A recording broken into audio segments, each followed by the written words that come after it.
이 작품은 수묵으로만 채색을 한 열폭의 책거리 병풍입니다. 저는 두 폭만 뽑아 그리게 되었는데요. 감사하게도 이 작품으로 올해 한국민화협회에서 특선을 받게 되었습니다.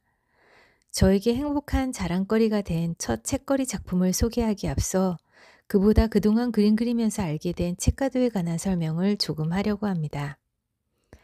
책가도에 대한 설명을 하려면 정조 임금의 이야기를 반드시 해야 될 것 같습니다. 정조는 왕권 강화를 위해 규장각과 장용영과 같은 여러 개혁적인 정치 기구들을 두었는데요. 미술과 관련해서는 차비대령 화원을 규장각 소속으로 두었습니다. 그만큼 왕실 그림을 정치에 활용하려 했다는 것을 알 수 있습니다. 도화서 하원 중에 그림이 뛰어난 자를 뽑아 차비대령 화원에 두고 그들에게 큰 규모의 행사, 그러니까 화성행차와 같은 거대한 행사를 그림으로 그리게 하였습니다. 차비대령 화원들이 많이 그린 그림 중에 또 하나가 바로 책가도입니다. 당시 청나라로부터 들어온 다보각경도는 여러 기물들로 채워진 장식장을 그린 그림이었습니다. 이런 다보각경도에서 책을 중심으로 재탄생한 그림이 책가도입니다.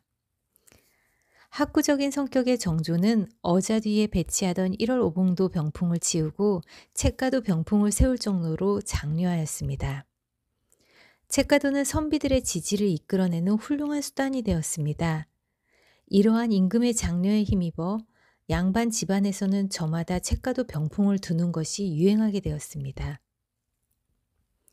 이후 책가도는 책거리라는 이름으로 대중화되어 민간에 널리 퍼지게 된 것입니다. 19세기 책거리는 서민이 즐기는 민화의 영역으로 확산되어 병풍의 크기는 작아지고 책장이 없는 형식이 더 많아지게 되었습니다. 책장 대신 규모가 작은 탁자나 사랑방 가구가 활용되고 서책보다는 다양한 기물과 꽃화분이나 과일 등이 등장하게 됩니다. 또한 민화로 그려진 책거리는 순수하게 장식용으로 사용되었습니다.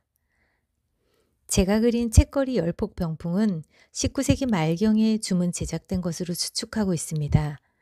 병풍 속의 물상들은 재력이 갖추어지지 않으면 소유하기 어려운 것들이기에 이 작품의 주문층은 권력 가문이나 부유한 중산층으로 짐작해 볼 수 있습니다. 당시 화려한 채색의 책거리 병풍도 많았을 텐데 이렇게 먹으로만 채색을 한 책거리가 거래되었다는 것이 저는 매우 세련되게 느껴졌습니다. 책가도의 기원은 중국이지만 정주의 지원으로 발전하게 되어 현재는 한국에만 존재하는 그림 양식이라고 합니다. 정조 때 시작한 책그림이 한국전쟁 직전까지 계속되어 무려 200여 년간 유행한 셈입니다. 책가도라는 독특한 장르가 우리만 있다고 생각하니 제가 그린 그림이 더욱 특별하게 여겨집니다. 감사합니다.